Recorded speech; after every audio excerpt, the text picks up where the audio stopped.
فلا مضل له ومن يضلله فلا هادي له ونشهد أن لا إله إلا الله وحده لا شريك له ونشهد أن سيدنا محمدا عبده ورسوله أرسل رسوله بالهدى ودين الحق ليظهره على الدين كله ولو كره الكافرون. أما بعد. Alhamdulillah, syukur pada Allah Subhanahu wa taala masih lagi diberi nikmat besar oleh Allah Subhanahu wa taala dapat sujud, dapat datang ke rumahnya yang mulia ini. Inilah nikmat yang paling besar, nikmat makan, minum, rumah kediaman, kenderaan, pakaian, kesihatan, pendengaran, penglihatan. Allah umum kepada yang beriman maupun tidak beriman. Tetapi mereka yang datang mendatangi masjid sujud pada Allah, Allah khusus kepada mereka yang beriman sahaja. Malah Nabi beritahu, "Idza ra'aytum rajulan yata'ahhadul masajida ya'tadul masajida fashalu lahu bil iman." Jika kamu melihat golongan lelaki yang datang ke masjid, saksikan dengan iman. Jadi yang ini nikmat besar. Nikmat-nikmat lain akan hilang.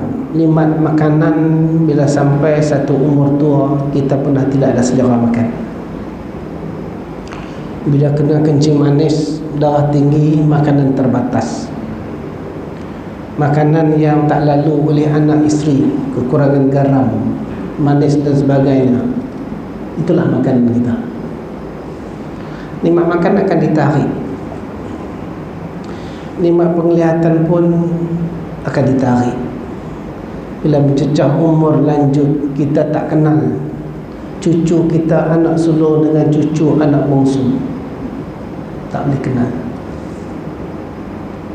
Kadang-kadang kita tersalah panggil nama cucu kita. Penglihatan kita, ingatan kita jadi lupa. Kita sibuk cari kunci kereta, tanya orang rumah kuli-kuli, kulu-kili, mana letak kunci kereta. Rumah kata cuba ingat balik, tak boleh ingat. Sini ni, atas meja.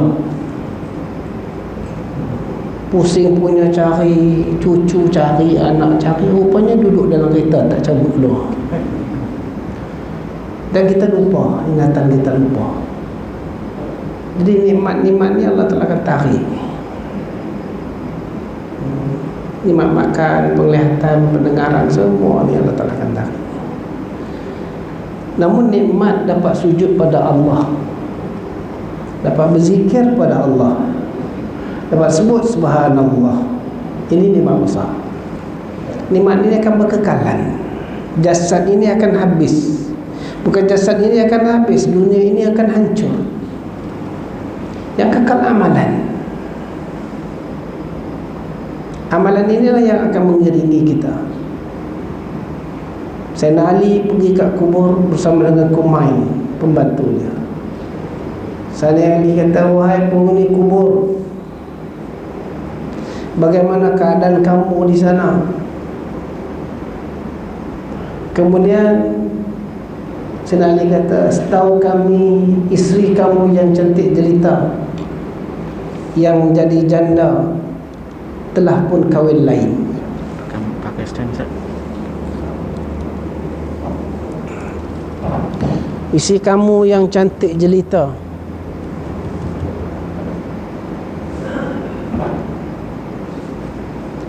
saya lebih suka pakai ni. Hello, testing. Saya lebih selesa pakai ni. Dia pakai benda ni, masuk spek, masuk benda tu, minum, kadang-kadang mikrofon masuk lain. Jadi yang ni lebih selesa. Kata Sayyidina Ali, "Wahai penghuni kubur, bagaimana keadaan kamu di sana? Setahu kami, isteri kamu yang jadi janda cantik jelita telah pun kahwin lain." Kita hakikatnya kena terima, tuan-tuan. Kawan saya meninggal 4-5 tahun lepas, 4 tahun lepas. Selepas dia meninggal, habis edah, isteri dia kahwin dengan kawan baik dia, classmate. dia akan pergi ke tangan orang lain. Yang kita puja, ambil gambar selfie kat Kentucky, kat restoran yang kita pergi melancong, ambil gambar bersama dengan dia. Bila kita meninggal, dia kahwin lain. Itulah realiti kehidupan. Saya lagi tahu, wahai kamu ahli kubur, setahu kami janda yang kamu tinggalkan isteri kamu telah kahwin lain. Harta-harta kamu telah pun difaraid. Semua telah difaraid. Kemudian Sayyidina Ali berpaling berkumandang, menangis terisak-isak. Itulah realiti kehidupan sebenarnya. Kita tak ke mana tuan-tuan, hanya amalan. Sibuklah saya cukup dengan kabinet saya untuk menjadi Perdana Menteri. Itu pun tak ke mana tuan-tuan. Tak mahulah, tengah panas tu. Saya tahu orang sini yang macam-macam politik dah. Semuanya akan mati. Dia mana macam permainan chess. Ada king, ada queen, ada kuda, ada kota. Oh, hebat. Yang putih, yang hitam berlawanlah. King ada, queen ada, kota ada, panglima-panglima ada, kuda ada. Kadang-kadang hitam menang, kadang-kadang putih menang. Ini lumrah kehidupan. Tapi hujungnya sama ada king atau queen atau kota atau kuda, semuanya akan masuk satu kotak. Dia akan tutup balik. Beginilah ragam kehidupan. Sama ada kamu khaja, kamu pemimpin, kamu hebat, kamu megah, kamu berbagai-bagai. Harta kamu mewah, tapi hujungnya kamu akan masuk satu kotak di sana.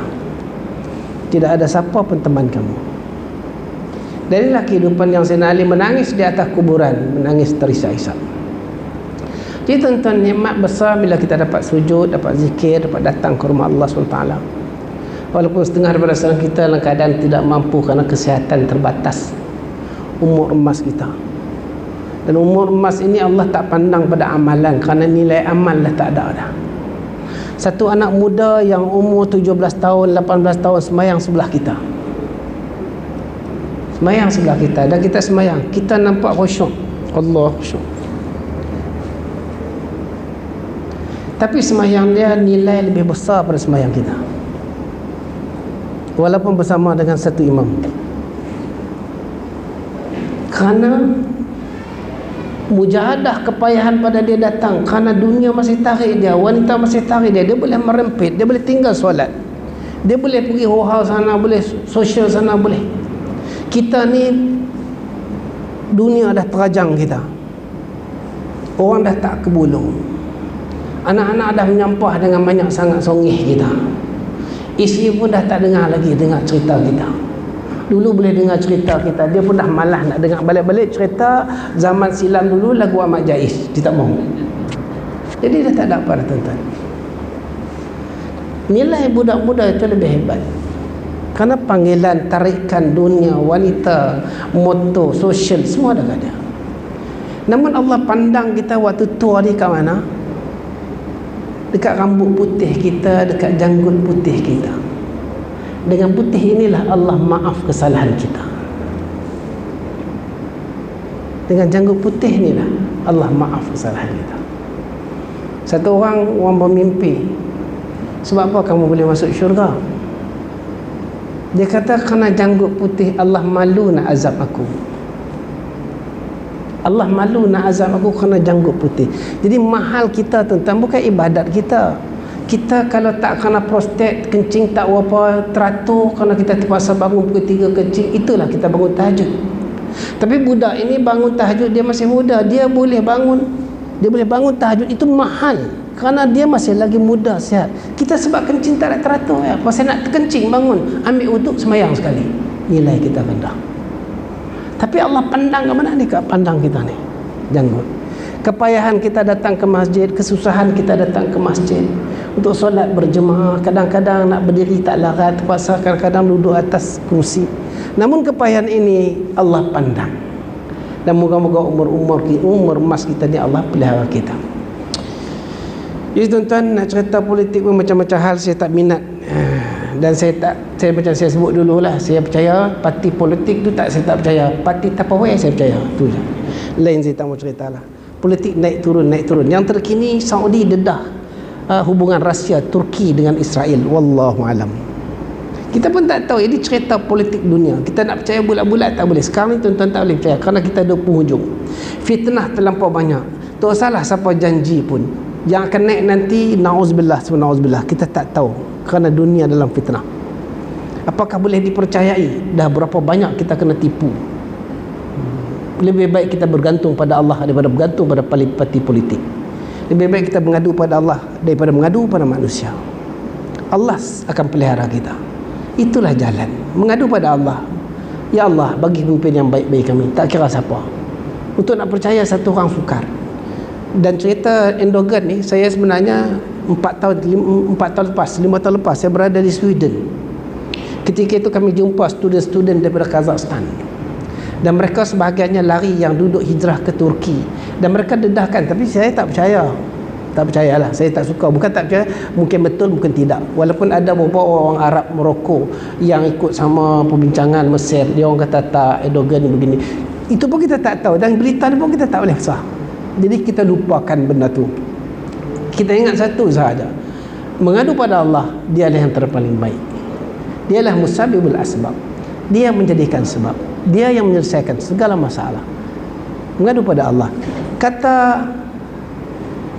Kata Sufyan Sahri, Allahumma kama sunta waji'an sujudi khairika. Wahai Allah, sebagaimana kau pelihara wajah aku tidak sujud selain daripada engkau, fasul waji'an masalati khairik, maka pelihara wajahku tidak mengadu masalahku selain daripada engkau. Hanya engkau sahaja. Masalah apa yang ada dalam politik Malaysia, ke mana mengadu pada Allah. Itu jalan terbaik. Walaupun orang kata kamu tak berpolitik, biarkan. Apakah nak kena politik, nak kena masuk YouTube, nak kena cerita parti ni parti ni? Tak semestinya begitu. Wallahu alam. Baik, mukadimah malam ni, sebelum kita baca hadis kita, kitab kita. Qala Rasulullah SAW, hal ilmu, saya dipanggil untuk mengajar di Masjid Rembau dalam babul fitan. Dia orang kata baca bab fitnah akhir zaman, Baharul Mazi. Jadi bab yang pertama saya baca adalah hilangnya ilmu. Tapi yang ni saya ambil daripada kitab Tanbihul Ghafilin. Nabi bersabda, man ta'allama al-ilma li arba'in dakhala an-nar. Kata baginda Rasulullah SAW, man ta'allama al-ilma, sabda Nabi SAW, sesiapa mempelajari ilmu li arba'in, kerana 4 perkara ini, dakhala an-nar, masuk neraka. Orang yang belajar ilmu agama macam tuan-tuan datang, Allah mudahkan jalan ke syurga. Sesiapa yang keluar mencari ilmu, dipermudahkan jalan ke syurga. Itu hadis. Sesiapa yang keluar mencari ilmu, matinya dikira mati syahid. Tak sama orang berilmu dengan orang tidak berilmu. Allah telah sebut tak? Qul hal yastawi alladhina ya'lamun wal ladzina la ya'lamun. Mana sama di antara orang yang ada ilmu dengan tidak ada ilmu? Satu bab daripada ilmu, sama ada kamu dapat beramal ataupun tidak. Malam ni kita akan belajar satu bab ni. Lebih baik dari 1000 rakaat sembahyang sunat, solat sunat. Satu ayat, potongan ayat Quran, sama ada kita dapat beramal atau tidak, lebih baik daripada 1 rakaat sembahyang sunat. Namun kalau ada orang mempelajari ilmu dengan 4 perkara ini, man ta'allama al-ilma li arba'in, dengan 4 perkara ini, dakhala an-nar, mereka akan masuk neraka. Na'udzubillah. Yang pertama, liyubahi bihil ulama, dia mempelajari ilmu untuk berhujah dengan ulama-ulama. Belajar sehingga PhD, hujah dengan ulama. Imam Syafi'i tidak menjumpai hadis-hadis sahih. Disalahkan Imam Syafi'i. Sudut ilmu memanglah, tapi criticize ulama itu jadi masalah. Kamu dengan pandangan kamu tidak ada masalah, tapi criticize ulama. Siapa kita? Kita duduk penjuru mana? Imam Syafi'i duduk penjuru mana? Mana status Imam Syafi'i? Bagaimana kedudukan Imam Syafi'i? Kamu boleh hujah begitu? Hormat. Kata Imam Syafi'i tak jumpa hadis tentang qunut subuh. Imam Syafi'i tak jumpa hadis sahih berkaitan ni. Jadi dia menyalahkan Imam Syafi'i. Jadi kita tak payah qunut subuh. Itulah alasan. Berbagai-bagai. yang terakhir ini, Imam Syafi'i membeli. Tuan-tuan, saya baca jilid yang kedua, jilid pertama dan kedua. Dalam depan ni kita akan baca. Depan ni saya buka jilid yang kedua ni sekarang, jilid yang kedua Bahrul Mazi. Depan ni ada cerita tentang azan. Imam Syafi'i kata, kami memilih hadis-hadis tentang azan ini melalui keturunan Abu Ma'zurah. Abu Ma'zurah satu orang yang diajar oleh baginda Rasulullah secara langsung azan. Ketika dalam perang Hunain, Abu Ma'zurah dan rombongannya bertemu dengan rombongan Nabi. Ketika bertemu masuk waktu, satu orang mengumandangkan azan. Abu Ma'zurah ikut pelan-pelan di belakang. Orang tu azan, Allahu Akbar, Allahu Akbar. Dia pun Allahu Akbar, Allah. Dia ikut. Nabi dengar dia ikut bang ni. Dan suara dia sedap. Dia duduk kemah lain. Maka Nabi panggil dalam rombongan tu, datang semua sekali. Mereka ketakutan datang. Abu Ma'zurah kata, aku takut. Aku takut nak datang jumpa Nabi. Takut apa silap. Nabi tanya, siapa yang bila azan tadi dia ikut di belakang? Dia orang semua kata dia. Abu Zarah menggigil, takut. Namun Nabi kata, bangun, kamu ikut aku. Nabi ajar dia kalimah azan. Dan ujungnya Nabi sapu muka dia dengan tangan kanan Nabi daripada atas sehingga ke pusat. Dia kata, lepas tu tidak ada satu keseronokan. Dan aku minta izin pada Nabi untuk menjadi juru azan di Mekah. Abu Ma'zurah ni juru azan di Mekah, Bilal di Madinah. Maka Imam Syafi'i kata, kami mengambil hujah-hujah tentang azan ini daripada Abu Ma'zurah. Ada juga orang, gulungan-gulungan tertentu kritik tentang ni. Inilah akhir zaman, tuan-tuan. Pejam mata, kita dah hujung. Itu saja. Pejam mata, kita dah hujung. Jadi apa kita berbanding dengan ilmu-ilmu? Mempelajari ilmu yang pertama untuk berhujah dengan ulama-ulama. Na'udzubillah, subhanallah. Tak layak kita. Siapa kita? Belajar ilmu agama yang pertama, libahi bihil ulama, untuk berhujah dengan ulama. Cukup sahaja. Bila mana ulama memberi kuliah, dia bagi pandangan-pandangan dia bertentangan dengan pandangan ulama tu, itu pun cukup untuk disebutkan sebagai untuk berhujah dengan ulama. Hormat. Kadang-kadang ustaz duduk depan kita, dia cakap, kadang-kadang tersilap. Dan kadang-kadang dia ambil satu pandangan, dia tak ceritalah semua pandangan. Dan kita di belakang angkat tangan, kita kata ada pandangan mengatakan begini, ada pandangan mengatakan begini, kaul ini mengatakan begini. Seolah-olah ustaz tu tak faham. Dan ini juga termasuk dalam berhujah dengan ulama. Ulama tu tahu, ustaz tu tahu. Satu budak baru berada tahun 3 belajar hadis. Ketika tu Syekh Nuruddin datang mengajar, dia pun hujah. Tidak ada adab. Biasanya budak-budak, orang yang suka berhujah dengan ulama ni, orang tak tahu nilai ilmu dia dengan ilmu ulama. Selepas dia tahu, dia akan tawaduk dan rendah diri. Profesor Dr. Hamka, ujung umur dia, orang tanya dia, mengapa tuan telah ikut begini balik, ikut mazhab Syafi'i, ikut ambil tarekat dan sebagainya. Dia kata, dulu aku membaca sikit kitab, ujungnya aku membaca banyak kitab, balik kepada mazhab Syafi'i.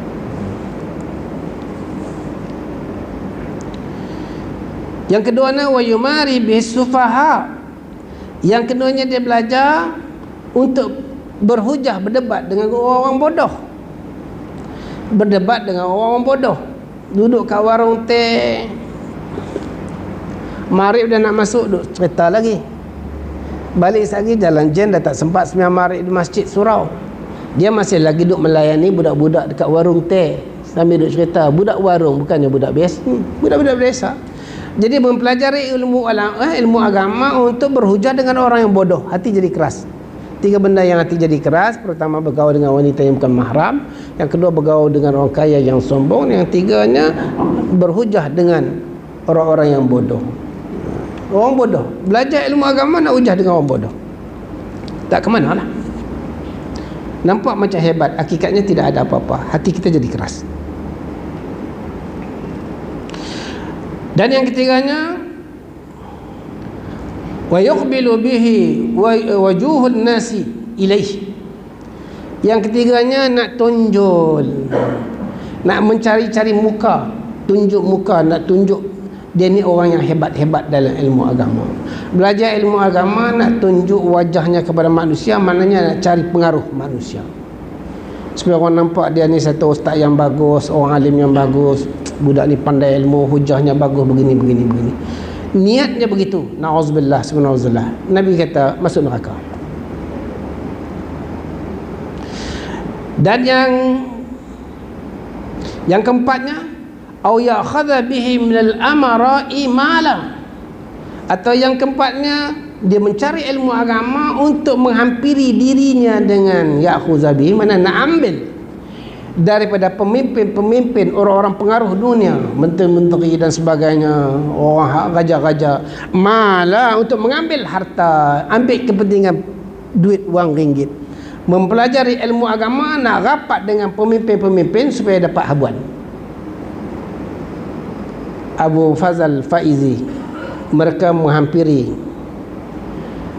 Akbar. Mereka dua orang tokoh ulama yang ditulis oleh Syekh Yusuf yang menghampiri Akbar, dan mereka mengambil ruang untuk mendapat kekayaan daripada harta Akbar. Fatwa-fatwa dibuat ikut selera Akbar.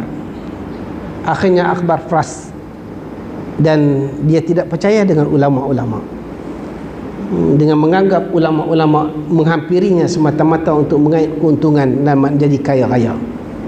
Akhirnya Akbar buat agama baru, din ilahi, agama Tuhan, gabungan semua agama. British panggil dia Akbar the Great. Puncanya adalah dua orang tokoh ulama yang mencari habuan di depan istana. Sebab tu kata setengah ulama, orang yang bijaksana, orang alim, kata sekiranya kamu berjumpa dengan ulama di pintu istana, percayalah ulama itu bermasalah. Melihat ulama masuk pintu istana keluar, ulama itu bermasalah. Ahmad bin Hanbal dipanggil istana, dia tak pergi istana. Khalifah kata tolong datang salah seorang daripada pekerja istana dalam keadaan gangguan jin, dia tak datang. Dia hantar sandal dia saja ke istana, dia tidak masuk istana. Dan mempelajari ilmu agama yang kepada untuk mengambil au ya'khadha bihi min al-amara al-mal, ambil daripada pemimpin-pemimpin, tokoh-tokoh politik, orang pemimpin-pemimpin, presiden, PM dan sebagainya, untuk mencari harta habuan, projek dapat. Kalau tak ada kabel tak dapat projek. Sejak saya kenal dengan Datuk ni, projek ada. Tak kenal Datuk ni, tak ada projek. Ini kepala yang macam ni, na'udzubillah, subhanallah. Maka dia selalu function mana-mana ada, semata-mata nak cari projek. Saya duduk dalam company 7 tahun 8 tahun yang macam ni, kadang pergi site visit dan boleh tengoklah macam mana keadaan. Mengarut, rezeki tak berkat, habis semua sekali. Saya tengok 2-3 kontraktor, bukan 2-3, banyak, habis bungkus. Yang saya kenal dan yang saya tak kenal, kenal begitu saja, habis. Projek habis semua. Nak mendekati pemimpin, habis. Nak dapat habuan, kabel, nak dapat projek besar-besar, tak ada apa, habis begitu saja. Wa ya'khudha bihi min al-amara il-mala wal hurmata, dan mencari kehormatan. Bila duduk dengan pemimpin besar, masuk TV3, dia bukan ada mana pun, duduk belakang ya, nampak kepala sikit. Anak-anak kata, abah masuk TV lah, abah masuk TV. Gah dengan anak-anak. WhatsApp grup keluarga kata, oi Den, Bang Den masuk TV, ada belakang MB. Oh, dia punya gah. Satu taman datang surau, orang tanya, tadi dia masuk TV. Gah habis. Wah, duduk belakang MB ya. Duduk dekat belakang PM, Perdana Menteri. Ambil ruang, duduk celah-celah tu. Di sini dia kata apa? Cari kehormatan. Kerana boleh duduk dengan orang yang dihormati, maka dia mencari kehormatan. Wal hurmata, au ya'khudha bihi min al-amara'i malu wal hurmata, kehormatan. Wal jahu, jahu maknanya nak cari kehormatan, kedudukan. Manzilata, kedudukan tinggi, hebat. Bila duduk dengan pemimpin hebat, tuan-tuan, tak lama lagi adalah grup ni. Tuan-tuan akan tengok siapa yang boleh terpilih. Oh, waktu tu bergasak-gasak Facebook, bergasak-gasak viral dalam Facebook kita, dalam grup, macam-macam kita akan tengok, itulah inilah berbagai-bagai. Wallahu alam, nauzubillah. Tuan-tuan, mengadu pada Allah, itu sahaja. Naiklah siapa pun, turunlah siapa pun, dia di tangan Allah. Qulubul muluku fi yadayya, hati raja-raja dalam genggaman aku. Genggaman Allah. Memang hak kita mengundi, pergilah mengundi, tapi hati raja-raja dalam genggaman Allah. Itu saja. Doa pada Allah yang terbaik. Kerana kita duduk penghujung. Kita duduk sekarang ni sebelum pejam mata saja. Dah pejam mata habislah, tak ada apa lagi dah.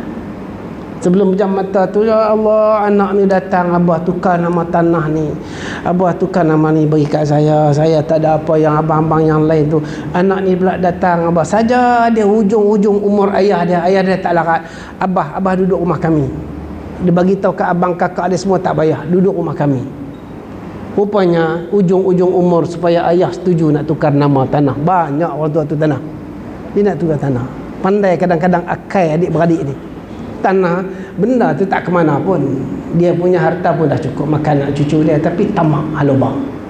Dia saja nak bawa ayah duduk. Ayah duduklah. Yang lain heran, dulu tak pernah pun, tiba-tiba ni. Lepas tu pujuk abah. Bila abah dah mula tak boleh tahan tengok, asyik minta tenyeh lah, tukar nama. Bila tukar nama habis dah faraid, orang tanya, tanah yang dekat kalau pilah ni yang kelapa sawit tu 27 ekar tu macam mana? Macam mana bang? Mana aku tahu. Dia buat mana aku tahu. Punya tukar nama dia. Dia macam mana abah boleh pergi kau? Mana aku tahu. Dia macam mana aku tahu. Ini perangai akai orang gila harta. Itu yang hak ni, lepas bergaduh dia arwah ni duduklah nazak tak Tuhan, kau nak ni macam-macam. Lepas meninggal habis cerita, dah tak ada lah urusan tanah.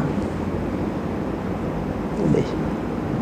Tak ada lagi fikir siapa nak hantar abah fikir PJ, siapalah nak jaga abah ni, siapalah jadi abah macam mana ni. Tak ada dah, habis cerita. Minggu yang pertama, bulan pertama, masuk bulan kedua, anak-anak melupakan ayah. Kubur pun tak pergi dah. Kalau tak kerana tempahan batu nisan, tak pergi kubur. Tak pergi. Tak ada dah. Tunggu raya. Tu pun kalau tak ada Covid, tak boleh raya. Duduklah, tak boleh nak pergi ziarah kubur kita. Wallahu alam. Itulah reti kehidupan tuan-tuan. Baik. Bab ini kita telah baca dalam jilid yang ketiga, keempat, tak silap saya. Bab solatul qasar, solat qasar. Tapi di sini solat jamak. Tapi dalam solat qasar dia punya syarat-syarat hampir sama dengan jamak, hampir sama. Dan kita mula baca balik. Saya buka balik, rupanya bab ni kita tak baca sebab dia duduk dalam jilid 2. Kita langkah terus duduk jilid 3, jilid 4. Baik. Bab majaa fi jam'i baina salatain. Bab yang telah datang ia pada menyatakan mengumpulkan di antara dua sembahyang fardu. Kumpul dulu jamak, dulu qasar, yang ni kumpul jamak.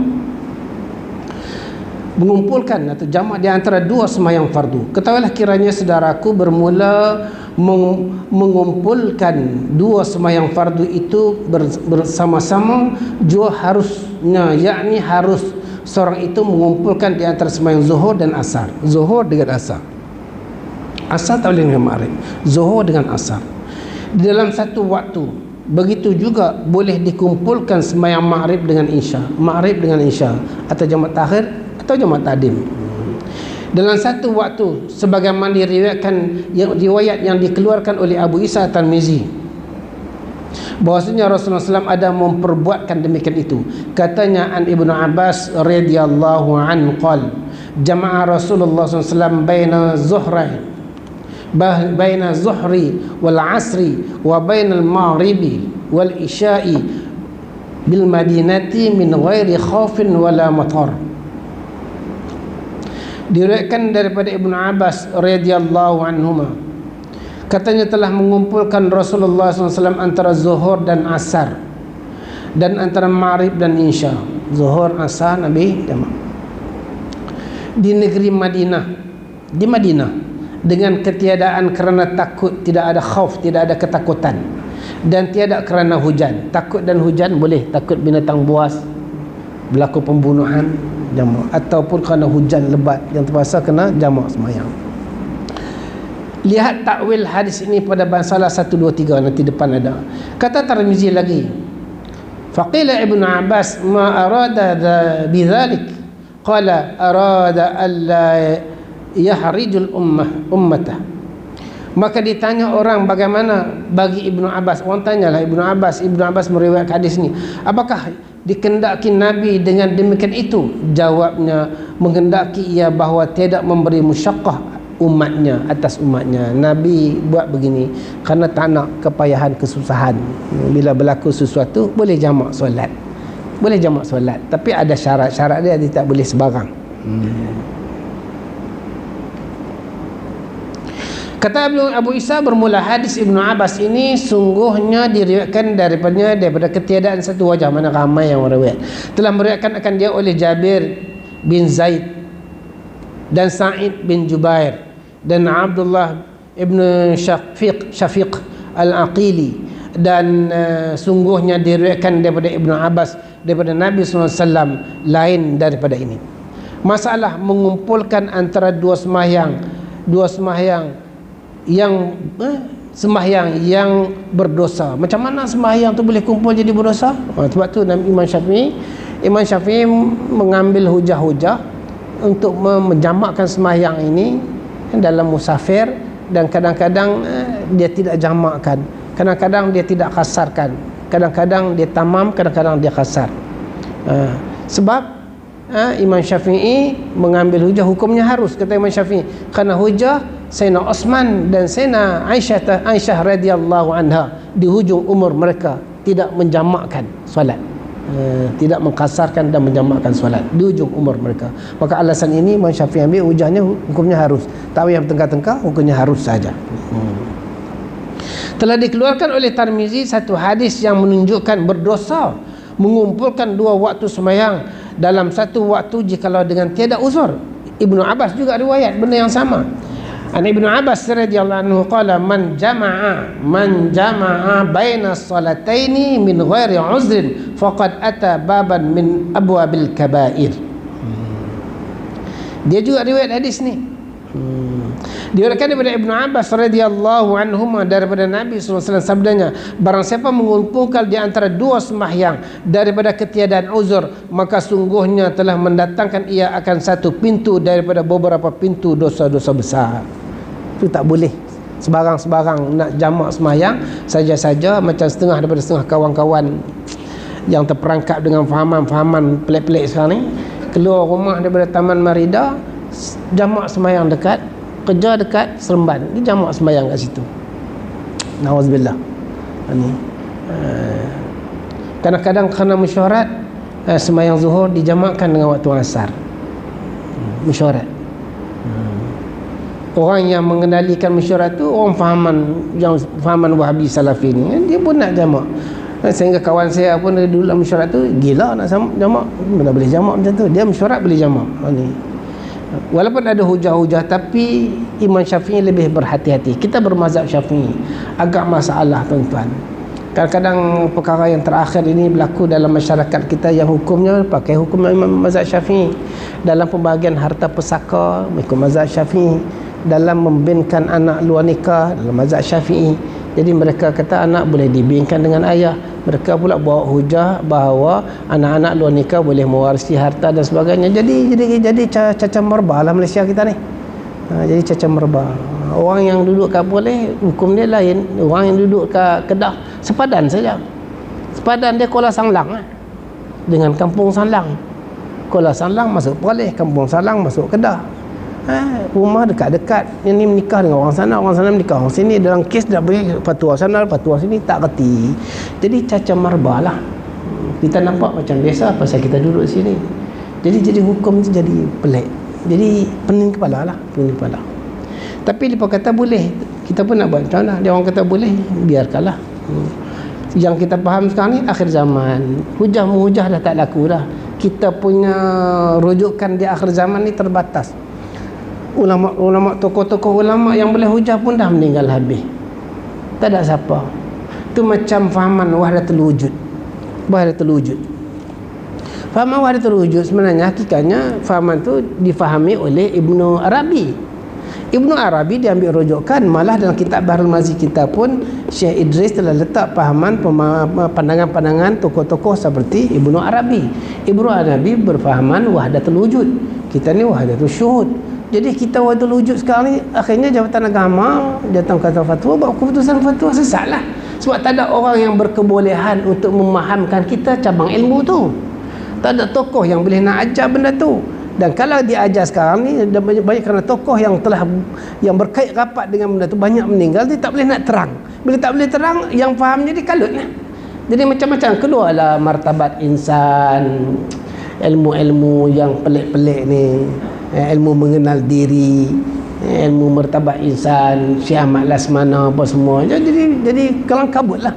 Sebab bukan ilmu tu salah, ilmu tu salah, tapi orang yang nak mengajar tak ada, maka terpaksa difatwakan. Kerana kalau mengaji tak habis macam ni, maka akan jatuh fitnah macam yang dah macam-macam ilmu yang pelik. Jadi bukan ilmu tu salah, tapi kerana kita duduk di ujung ni, maka ulama terpaksa berfatwa. Kan tak ada orang tokoh yang boleh mengajar, apalagi yang lain-lain hujah. Nampak macam cantik hujahnya begitu, seolah-olah imam mazhab ni salah, seolah-olah Imam Syafi'i ni salah. Macam kita kena buka, kita kena terbuka Syekh, kita kena pemikiran ni nampak.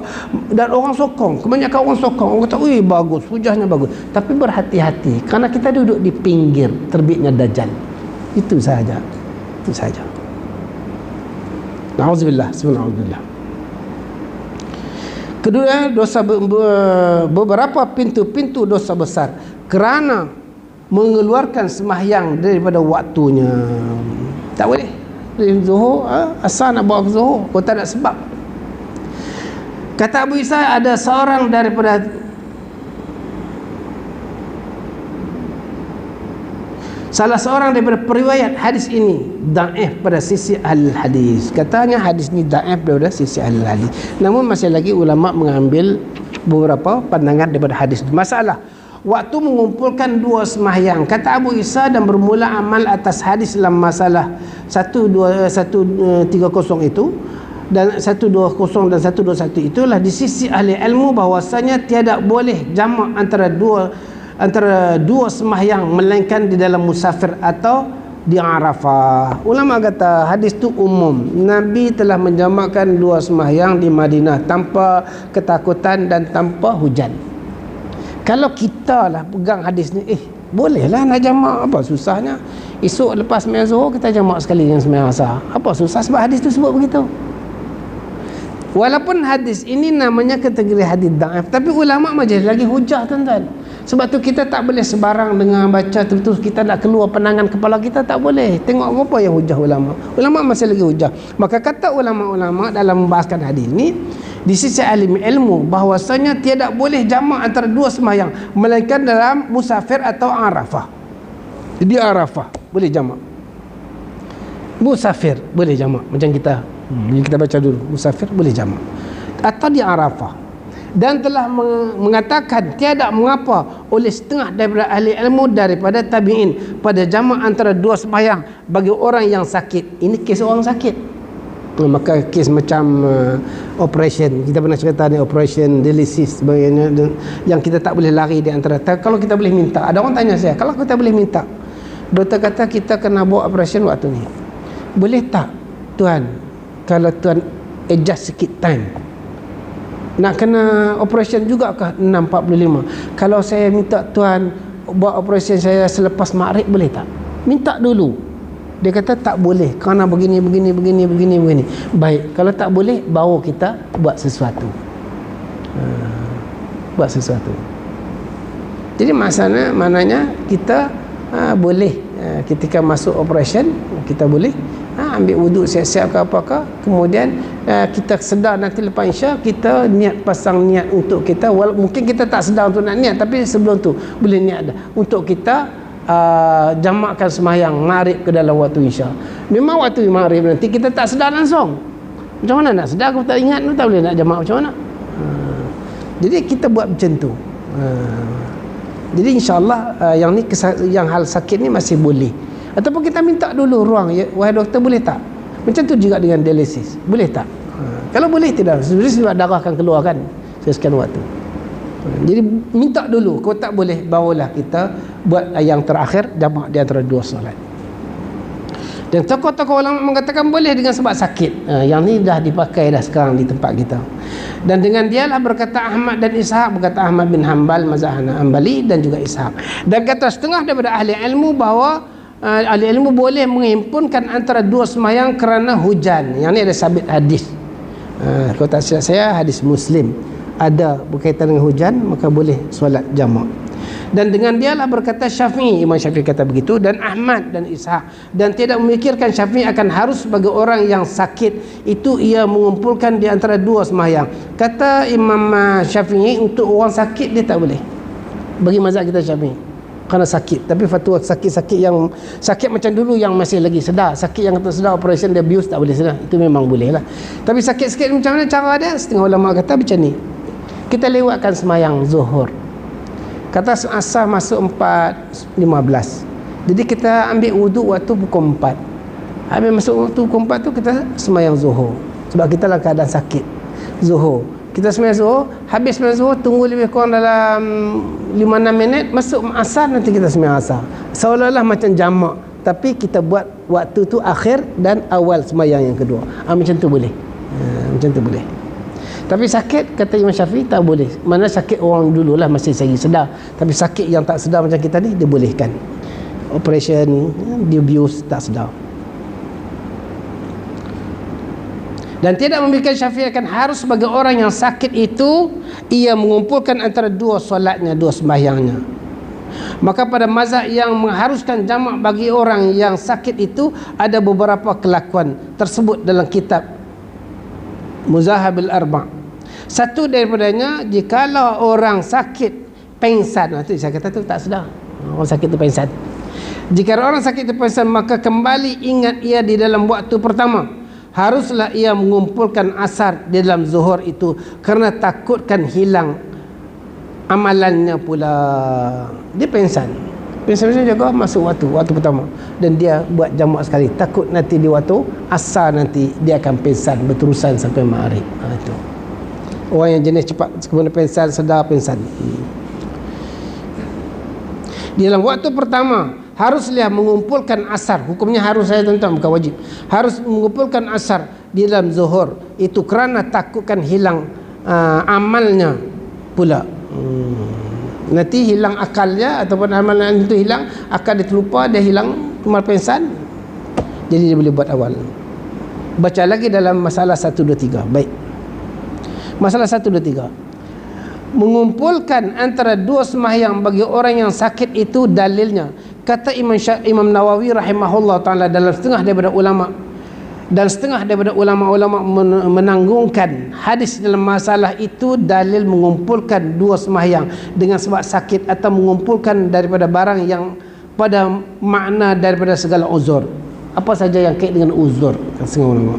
Dan dengan inilah pula berkata Ahmad bin Hanbal dan Qadi Hasin dan juga ashab kita, dan telah memilih akan dia oleh Al-Khatabi dan Al-Mutawali dan Al-Ruyani daripada ashab kita, daripada mazhab kita Syafi'i, dan ialah yang mukhtar pada takwilnya bagi zuhur, bagi zahir hadis, dan bagi perbuatan Ibnu Abbas, dan muwafaqat bagi Abu Hurairah, dan kerana bahwasanya musyaqqah padanya lebih daripada hujan, dan telah berjalan satu jemaah daripada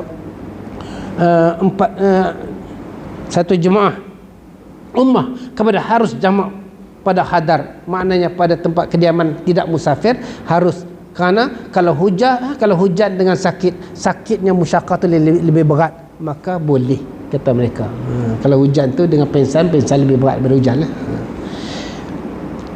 Boleh tanpa ketiadaan musafir kerana hajat. Bagi mereka itu yang tidak mengambil akan dia menjadi adat, bukan perkara itu selalu buat begitu, tidak.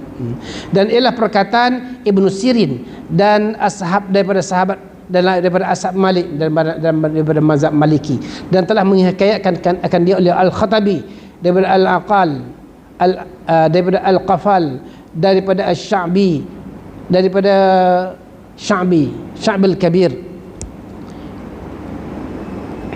dan ashab Syafi'i dan Abu Ishaq Al-Murazi, daripada satu jemaah daripada ashab kita, Dia ada pandangan daripada mazhab kita Syafi'i, daripada tokoh-tokoh ulama tadi, dan telah memuliakan dia oleh Ibnu Munzir, daripada menguatkan dia oleh daripada zahir perkataan Ibnu Abbas dalam hadis itu, katanya aradan alla yahrijul ummata, artinya menghendaki Nabi bahawa tidak memberi musyaqqat umatnya, maka tidak dielakkannya dengan sakit dan tidak lainnya, wallahu alam. Jadi maknanya kerana tidak menyusahkan umat, maka dibenarkan untuk jamak di antara dua sembahyang. Bila sakit-sakit yang keuzurannya macam pingsan tadi, maka dibolehkan jamak. Tapi kita kena tengoklah, kita tak boleh sebarang.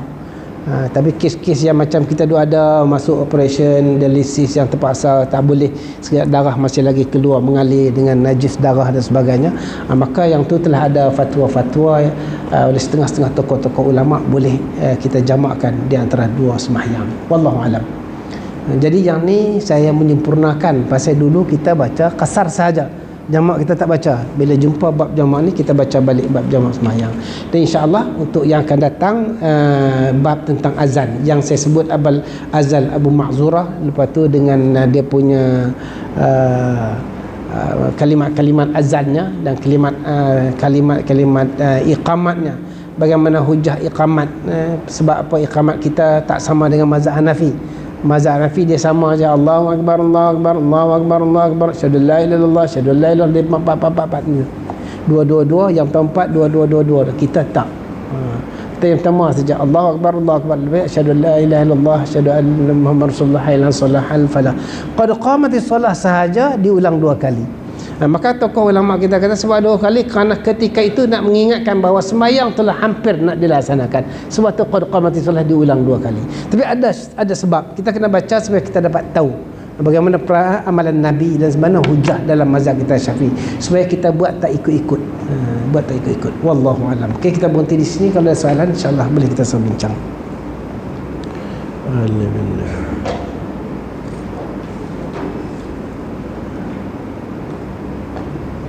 Ada soalan insya-Allah? Ya.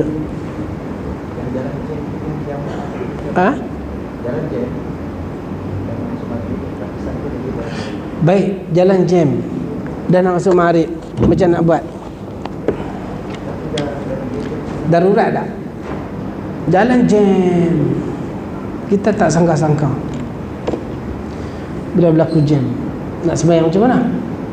Saya pernah naik KTM kita ni kecil. Bismillahirrahmanirrahim.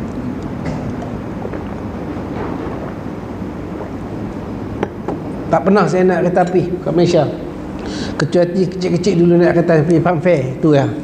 Kereta api biasa tak naik. Sekali bila kahwin dengan isteri saya, dia kejar kereta api, dapat tiket free. Jadi balik Kedah, hari lepas kahwin tu balik Kedah, naik kereta api ya. Bila naik kereta api, time sembahyang. Macam nak sembahyang? Dia bukan ada tempat berhenti. Tapi macam nak sembahyang? Darurat. Macam mana darurat? Memang kita nak jamak. Jadi kalau saya tak sembahyang, maknanya dua sembahyang akan terlepas sampai di Penang maghrib. Macam mana nak sembahyang? Zuhur asar macam mana? Naik pukul 9 pagi. Zuhur dengan asar akan terlepas, turun sampai kat Penang malam.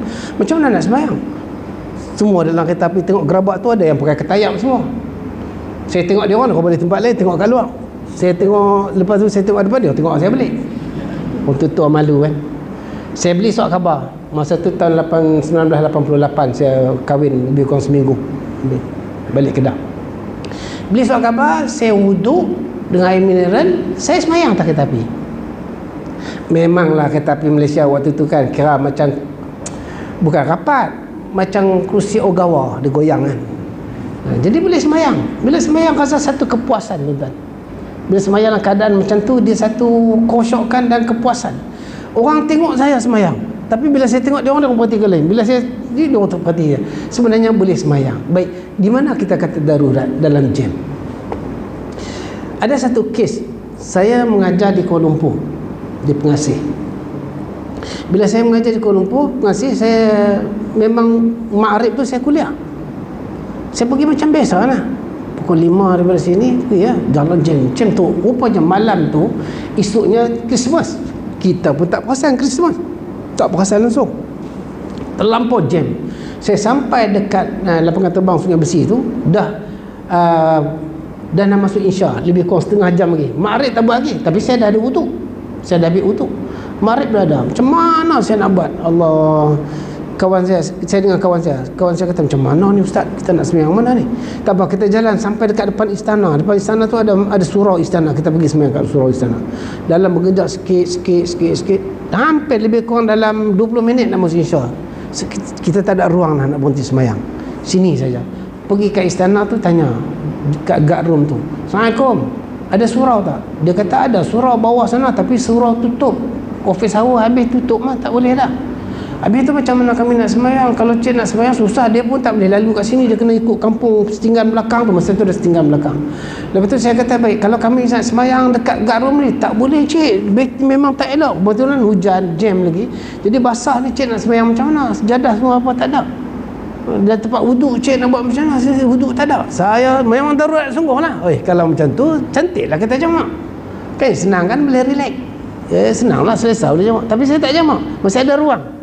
Saya kata, baik, saya cakap dengan kawan saya Husaini, dalam kereta saya ada botol air, memang saya isi air, takut radiator kering apa semua. Kemudian saya ada kertas, yang kertas tu memang saya bubuh, kalau ada apa-apa hal berhenti mana nak alas saja, simpan lah. Lepas tu saya dah wuduk. Saya kata kat kawan saya, kau ambil wuduk, ambil ni wuduk, ambil kertas alas. Kami sembahyang tepi jalan tu, dekat lantai tepi jalan, betul lah, parking sikit, ngangam, kamat, sembahyang. Saya jadi imam, dia ikut saya. Memanglah ramai orang tengok. Dia baby lah nak tengok, ada keadaan darurat macam tu. Tak ada siapa nak kata apa, tak ada. Jam. Memang tak boleh ada ruang. Saya sembahyang kawan saya, tapi janganlah baca Al-Waqi'ah pula rakaat pertama. Punya seronok baca Waqi'ah. Lepas tu habis sembahyang, la ilaha illallah, tak payahlah. Habis sembahyang, qul ya qulullah. Habis sembahyang terus doa, bangun. Tak payah buat sembahyang sunat. Dan saya sampai memang selepas Isya. Boleh tak boleh? Boleh. Jadi saya nak cakap, katalah darurat boleh jamak, kita kena tengok keadaan. Ada ruang tak kita? Kalau tidak ada ruang langsung, maka kita boleh sembahyang hormat waktu. Itu saya macam dalam flight, kita boleh buat sembahyang hormat waktu. Kalau tak ada ruang sangat, di tempat kita rasa belum lagi. Di Bangkok dah ada, di Jakarta dah ada. Bangkok sampai nak keluar kencing pun tak boleh. Dia ada jual satu alat yang boleh kencing dalam kereta. Sampai macam tu sekali. Zaman masa Bangkok. Tapi Bangkok pun dia punya flyover dah banyak dah. Tak macam sekarang. Tak macam dulu sekarang. Jadi apakah boleh dalam keadaan begitu? Saya tak kata boleh dan saya tak kata tak boleh. Dia mengikut keadaan. Kita tak tempuh keadaan. Kalau keadaan kita memang tak boleh, tidak ada ruang, maka boleh sembahyang hormat waktu. Wuduk tak ada, sembahyang dalam kenderaan. Yang mana kita boleh buat? Kalau kita boleh berhenti kenderaan tak boleh berhenti, kenderaan tak boleh berhenti, memang tak boleh berhenti, bau jalan tak boleh nak berhenti. Kalau boleh berhenti, kalau kita berhenti, jam habis semua, dia akan lagi jam. Maka kita boleh buat sembahyang dalam kenderaan secara sembahyang hormat waktu, dan sampai sana kita kena qada balik sembahyang kita. Itu saya. Tapi tidak boleh jamak dua sembahyang, kerana Isya tak perlu jamak. Isya masih hanya yang boleh di situ kasar sahaja kalau kita nak buat atas sembahyang hormat waktu. Itu sahaja. Kalau tidak ada ruang. Tapi saya tak nampak di bumi Malaysia dengan RNR banyak. Kalau kita rancang perjalanan kita sempurna, kita tak akan bertebung dengan ni. Kerana setakat ni tuan-tuan pergi, kalau kita pergi Europe pun, dia punya RNR paling canggih Malaysia lah. Siap boleh kena tele kopi. Sana tak ada. Sana berhenti sikit, dia tandas sikit, tempat duduk sikit saja, dia punya hiasan pun tak ada apa. Memang cantik kita lagi lah. Itu Sweden kita kata hebat. Bas dia pun tak elok macam bas ni. Bas kita lagi elok. Jadi kalau kita rancang betul di bumi Malaysia, sebelum kita berjalan, kita sembahyang sunat musafir, angkat tangan dalam doa tu, ya Allah, permudahkan kami solat. Itu doa kita, bukan permudahkan tempat kami nak makan. Tak ada masalah. Memudahkan kami solat. Saya pergi mana daripada Kanada balik, saya kata pemudahkan. Tuan-tuan, macam mana balik dari Kanada? Saya sampai dulu sebab isi saya naik wheelchair. Jadi saya akan sampai, saya naik bugi sampai awal. Jadi bila sampai dah masuk waktu, saya nak cari tempat sembahyang. Telefon saya tak boleh pakai sebab dia pakai internet. Tak boleh buka internet dengan bateri, tak ada. Kawan saya ada, memang dalam satu kumpulan ni, kami kawan yang pakai SIM card sana. Jadi dia orang tak sampai. Saya tak tahu macam mana aku nak sembahyang, mana arah kiblat. Saya duk pusing-pusing tengok satu perempuan, yang lain semua mak saleh, kita pun tak tahu, dia pun bukan Islam tak ni pun tak ni. Lepas tu saya tengok mak saleh, budak tu macam budak Asia. Saya tanya, ada bagi salam, dia jawab salam saya kata Allah, alhamdulillah lega. Saya nak tanya, saya beritahu saya nak tanya kiblat macam mana sembahyang. Dia kata saya pun tak tahu kiblat mana. Sebab saya kerja dalam airport, kami sembahyang tempat bilik kami. Kalau macam tu awak ada telefon, tolong buka kiblat. Kami bekerja di sini tidak dibenarkan bawa telefon. Dia tak tahulah, kacau. Saya pun tengok satu muka yang muka macam Arab sikit. Saya tanya dia, rupanya dia orang Hawaii. Dia tak boleh cakap Inggeris, cakap France. Sebab Montreal cakap France. Tak boleh. Dia tak tahu macam mana. Saya pun fikir macam mana duduk saat rombongan kawan saya datang. Buka, baru dapat kain sembahyang. Jadi macam mana cara sembahyang? Kalau menghadap ke dinding tidak ada masalah bagi isteri. Si kami pakai purdah. Tapi kalau menghadap orang ramai sebab jalan-jalan, kena pegang curtain, pegang. Bilik sembahyang tak ada. Yang ada, saya pernah jumpa bilik sembahyang dekat Sweden, airport Sweden ada bilik sembahyang. Tapi campur semua. Sami Buddha pun sembahyang kat situ, Islam pun sembahyang kat situ. Dia kita ni, tapi majoriti kita orang Islam lah. Majoriti kita orang Islam. Tapi tempat lain tak ada bilik sembahyang. Kita masih sembahyang tepi-tepi. Saya selalu bila saya bertembung dengan bab ni, saya hormat satu makcik daripada US, orang Indonesia. Dia naik flight turun kat Schiphol, Belanda. Dulu waktu saya ada kat Belanda, sebulan di sana. Bila dia turun, dia datang jumpa saya. Dia kata, Pak, di mana kiblatnya? Saya kata, kami dah sembahyang jamak di rumah kawan. Tapi tak tahu kat airport. Masa tu airport tahun ni telefon tak canggih lagi masa tu. Telefon biasa. Jadi saya tengok dia boleh sembahyang di balik dinding. Mungkin dia tanya mana-mana orang. Dan saya nak beritahu tuan-tuan, semua airport Europe ni ada orang Islam. Orang keturunan Arab, Morocco, keturunan Mesir, yang mereka imigran, dan ada orang Islam walaupun dia pakai uniform macam pekerja-pekerja airport, tapi sebenarnya ada Islam. Ada Islam walaupun dia polis, dia ada Islam. Sama di Montreal ke, ada orang Islam banyak, pakai tudung pun ada, tidak ada masalah, dan mereka bantu kita. Kita cakap, dia bantu kita. Kalau kita nak flight, saya nak China Air, kita kata nak sembahyang, dia bagi.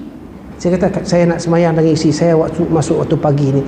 Buku berapa dia begitu? Saya kata sekian-sekian. Dia kata boleh sembahyang kat sini. Ini tidak ada masalah tuan-tuan nak sembahyang. Tak ada. Orang dah tahu dah. Tambah pramugari ni, dia orang pun dah travelling seluruh negara Arab, negara Islam semua. Dia orang dah tahu dah. Tidak ada masalah kita minta. Yang jadi masalah ni flight orang Islam ni, dia kacau lebih. Flight macam Emirates semua sekarang dia kacau lebih. Syekh Hamdan An-Nahyan, Syekh Hamdan An-Nahyan, anak Raja Qatar. Dia patut jadi raja, tapi dia bagi adik dia, abang dia atau adik dia. Dia balik daripada satu perjalanan US, dia semayang. Dia minta semayang. Dia minta kat pramugari tu semayang. Dia pakai baju biasa, bodyguard pun macam biasa. Pramugari tu tak bagi. Dia tak bagi, kata awak nak semayang. Flight Arab, flight Islam. Dia tak bagi. Tapi dia minta, akhirnya bodyguard dia kata, dia ni Syekh Hamdan An-Nahyan, anak raja. Baru kelang kabut minta maaf, diberi dia tempat semayang. Jadi flight yang Islam ni jadi masalah. Biman orang Islam minta, no sir, jadi no nya. Kita minta just a few minutes, no sir, no, tak bagi. Sampai sudahnya, tak pedulinya. Sembayang, hantarkan nak goncang kita, takkan nak tolak kita, sembayang juga. Sembayang juga. Jadi tidak ada ruang. Boleh untuk kita jamak sekiranya tidak ada ruang. Kita sembayang hormat waktu. Bukan jamak, sembayang hormat waktu. Isya tak perlu jamak lah dalam perjalanan macam tu. Baik. Buka tu tak dengar.